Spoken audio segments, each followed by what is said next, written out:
Si un logement n'a pas été bien rénové par son propriétaire, il semble quand même un peu fou de payer des factures et en même temps un loyer augmenté. C'est une mesure, j'imagine, que vous approuvez, celle-là également. Vous avez raison de poser la question de cette façon-là, parce que vous dites si. Mais aujourd'hui, depuis quand la règle existe-t-elle? Depuis vendredi, où le gouvernement vient finalement de fixer un oukase pour l'ensemble des propriétaires en leur disant voilà, à partir du mois de novembre prochain, c'est comme ça les règles du jeu. Et ça, pour nous, c'est un vrai problème. Autant il faut donner une logique.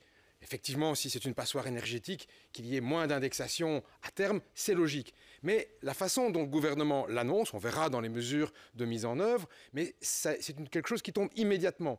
Et donc on met le propriétaire devant finalement une sanction alors que la règle vient seulement d'être édictée. Et ça pour nous c'est un problème parce que si on veut encourager les propriétaires, et j'imagine que c'est la volonté de la majorité, encourager les propriétaires à investir et qu'on commence par les sanctionner, il y a là quand même une difficulté. Il faut donner un certain temps d'adaptation et donc on regrette que le gouvernement un petit peu dans la précipitation parce que côté bruxellois et flamand la réflexion était déjà en cours depuis plus longtemps, on regrette que ce soit dans des conditions comme ça qui mettent finalement le propriétaire au pied du mur. Je ne pense pas que ça va aider à ce que les rénovations, les programmes de rénovation se lancent, d'autant qu'on voit qu'aujourd'hui le marché est engorgé. Nous, on aurait préféré qu'on donne des échéances, des délais, et si les échéances et délais ne sont pas respectés, M. Macron a fait exactement ça en France, et bien alors à ce moment-là, il y a effectivement des sanctions de type non-indexation.